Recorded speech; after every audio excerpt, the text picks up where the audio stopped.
Hello all. Welcome to another session of Internationalization Stages and Orientation.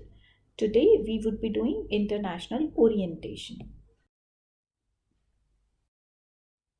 What is EPRG Framework? So basically for the orientation aspect we see the EPRG Framework.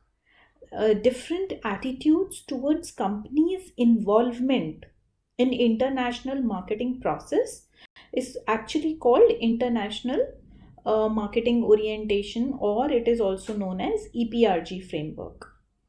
So EPRG actually stands for Ethnocentric, Polycentric, Regiocentric and Geocentric. EPRG. So it is a framework created by Howard V. Perlmuter and Wind and Douglas in 1969. So, this framework addresses the way strategic decisions are made and how the relationship between headquarters and its subsidiaries is shaped. So, Perlmutter's EPRG framework consists of four stages in the international operations evolution. That is like, EPRNG, what is known as. So, basically, as I have told you, this framework addresses the way the strategic decisions are made within the company and how the relationships are shaped. Right. So, in the way in which the business and its staff views the world is defined as international management orientation. But Perlmutter identified an alternative way of classifying these orientations that are referred as EPRG. So it contains of four stages, as I've told you, and it is designed to be used in an internationalization process of business and mainly addresses how companies view international management orientation. So according to EPRG framework or model, there are four management approaches that an organization can take to get more involved in international business substantially. So the EPRG framework suggests that companies must decide which approach is most suitable for achieving successful results in countries abroad. Now, for this reason, the EPRG framework can be a useful tool to utilize if a company does not know yet how to manage business activities between companies in the local country and a host country. The EPRG framework is additionally useful for making strategic decisions. I've told you EPRG, E stands for ethnocentric, P stands for polycentric, R for regiocentric, and G for geocentric. First is ethnocentric. Now, ethnicity, do we know what is ethnicity? Ethnicity is the way we, conduct the things, right? So, in this approach of EPRG framework, the company in a local country that wants to do business overseas does not put in much effort to do research abroad about the host country's market. Instead, most of the market research is executed in the headquarters in the local country. Now, with this approach, the company seeks for markets abroad that share the same characteristics as the local market so that the marketing strategy does not have to be adopted. So, more specifically, ethnocentric approach uses the same marketing strategies that are created by local personnel and further utilized by multiple countries. Also, it is many times possible that companies that utilize this approach believe that local products should not be adapted to the local need of the countries abroad because the products are already of high quality. So they do not want to change the product, it would be given as such. Another reason could be that a specific product is sold in large volume in the local market. And for this reason, it is believed that it will do the same in other markets abroad. So if the product is very much lapped up, it's tried and tested, so they would not like to do much of R&D on that, and they have enough reason to feel that their product would be lapped up by the consumer overseas. Ethnocentric approach of the EPRG framework has benefits, but it also has downsides. At the first, the company saves a lot of operational costs that can be invested elsewhere. But the downside is that the company does not build up new knowledge about the market abroad, which could substantially increase sales volume if products and strategies would be adopted to the needs of the host country. So it feels that, by the ethnocentric approach, you keep your product the same. You do not distribute it in the way the local market or local tastes and preferences are, and hence there might remain a scope to do more of selling if you could have seen the pulse of the consumer, if you would have gone in by their tastes and preferences, then you could increase your sales, is what remains the tenet of let's say limitation of ethnocentric approach. But yes, the major advantage is that the company doesn't spend too much on the R&D, and it doesn't reinvent the wheel again, right? Ethnocentric management orientation. The orientation is towards the home country. And what is the perception about market? They think that domestic market is superior, and this kind of approach focuses on similarities between home and foreign market, and it considers foreign market secondary to an extension of domestic market, and hence they do not go in for adaptation from the foreign market. Marketing strategy: extension of domestic strategy to foreign market. The demerits of ethnocentric orientation: that no optimum and exploitation of international human resource opportunities. So we are not tapping the international human resource. And the main focus is always on the domestic market. What are the merits? Less expensive, as no costs and efforts required for the product adaptation, and it is easy route to explore international markets with similar domestic features. Next is polycentric approach. Now, in the polycentric approach of EPRG framework, it is the opposite of ethnocentric approach. A company that utilizes this approach carefully consider different markets abroad to identify host countries that could potentially offer the most benefits. It means that if a company has a local headquarter and a separate office overseas in a host country that manages the operations in that or more countries, the marketing strategies are locally created and implemented based on the local needs. Businesses that utilize the polycentric approach of EPRG framework, they strongly believe that every market has its differences. Now, for this reason only, these types of companies implement different marketing strategies for each market. In the polycentric approach, it is therefore easier to make strategic decisions based on the current cultural differences and political differences as well. Companies that use this approach can also more easily adapt to changes in the market because of their decentralized decision-making authorities. So these are the benefits. First, the polycentric approach is all about that they would be locally seeing the product, they would be locally finding out the marketing strategies.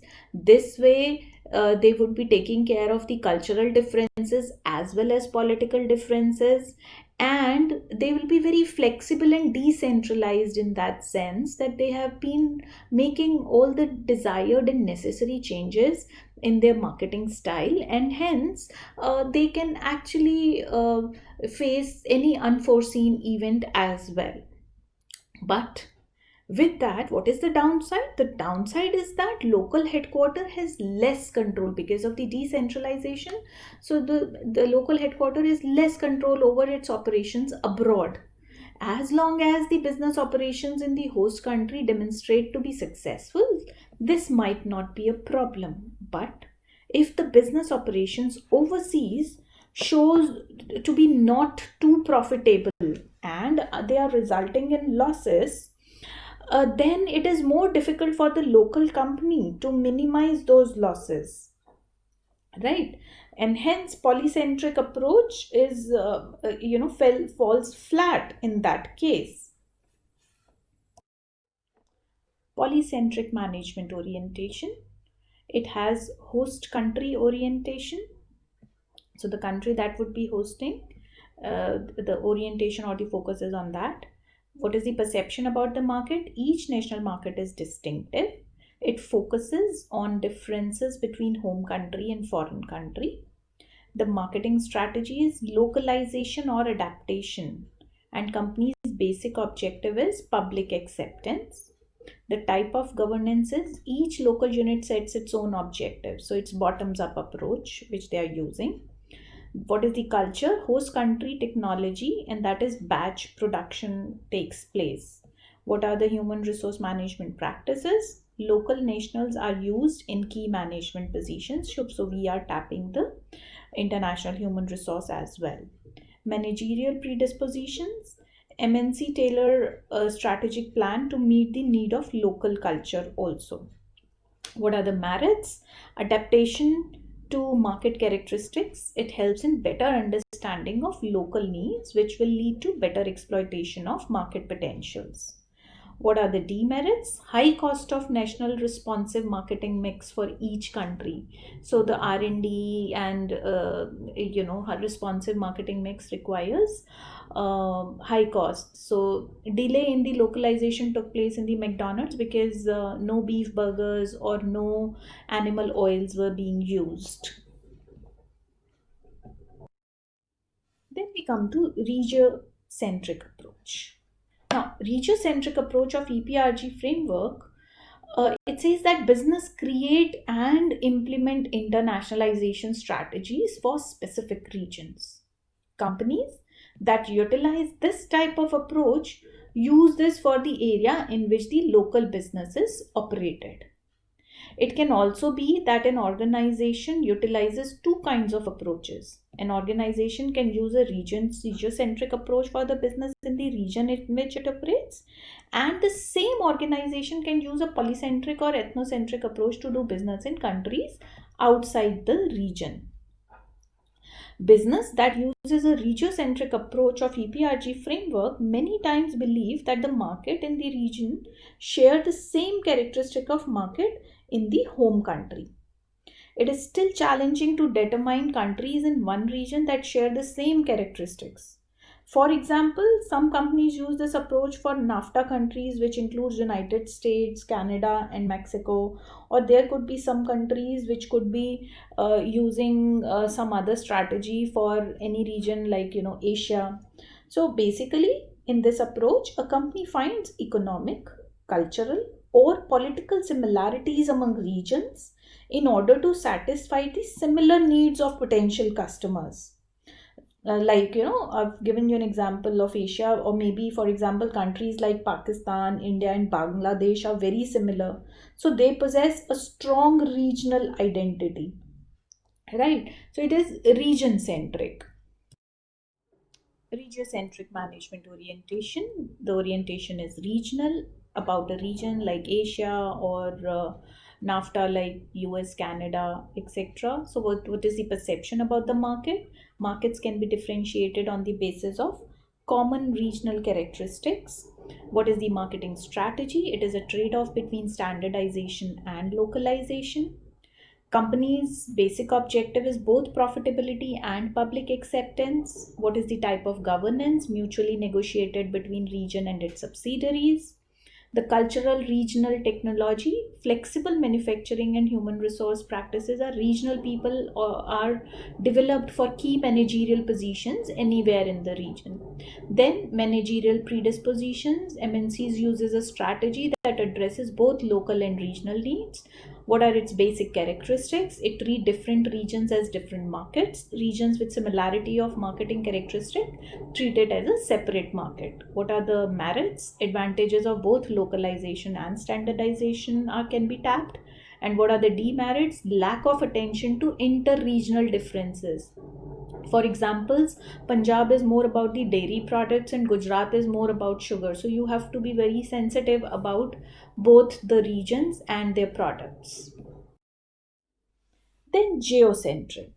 A geocentric approach of EPRG framework means that a business strongly believes that it is possible to utilize one type of strategy for all countries, regardless of their cultural differences.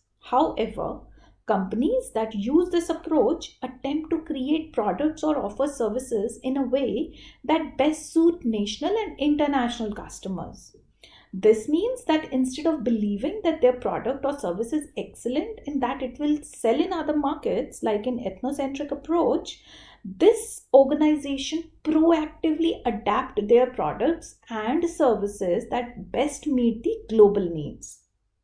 So, geocentric approach actually encourages global marketing. This does not equate superiority with nationality. Irrespective of the nationality, the company tries to seek the best men and the problems are solved globally within the legal and political limits. And it ensures efficient use of human resources by building strong culture and informal management channels. Now, companies sometimes prefer this type of strategy of EPRG framework because it does not involve many adoptions. It minimizes operational costs as well. These companies use one strategy to sell a product or service and could, for this reason, achieve economies of scale. Organizations that have geocentric approach are many times considered as key international businesses because these companies utilize a combination of polycentric and ethnocentric approaches. It means that organizations with a geocentric approach of EPRG framework can identify similar cultural characteristics and they can convert the different cultural characteristics into mutual characteristics. But the main disadvantage of geocentric approach is that the national immigration policies may put limits to its implementation and it ends up expensive compared to polycentrism. Finally, it tries to balance both global integration and local responsiveness altogether. So, this is geocentric approach. About geocentric management orientation, it is global orientation. What is the perception about the market? The entire world is a single market that can be effectively tapped by standardized marketing strategy. What is the marketing strategy? Global standardization. What is company's basic objectives? Both profitability and public acceptance. What is the type of governance? Mutually negotiated at all levels of organization. The culture, it is global technology. What is that? Flexible manufacturing and human resource management practices are of what kind? Best people anywhere in the world are developed for key managerial positions everywhere in the world. Managerial predisposition is MNCs constructs its strategic plan with a global view of operations. What are its characteristics? The entire world is treated as single market. Standardized marketing mix to give uniform image of product and company for global market. Worldwide approach to marketing and its operations. Example can be Coke, which has got a standardized product everywhere. What are the merits? Economies of large scale production and lower cost advantage can be tapped. Then what are demerits? Not successful in many cases. Uniform or standard marketing mix may not guarantee for sure success in every situation. The example has been Microsoft and Nokia standardized product worldwide, but there are different people with different needs. Now, what is the conclusion of EPRG framework? So, determining which approach to utilize is dependent on the type of business and in which industry it is operating. Due to globalization, many companies operate abroad or are willing to do business overseas. However, doing business abroad really depends on the size of the company and experience they have. Even if a business does not know yet what type of approach of EPRG framework or model is most suitable for their current position of the company, it is always a good way to research potential markets in terms of what size, characteristic, and similar available products in the market are. There is a lot to learn from competitors. This knowledge is free and it could help to identify what opportunities are available and thus which approach of EPRG framework is best for an internationalization process. Few more examples here about few of the EPRG framework. One is ethnocentric example is Nissan.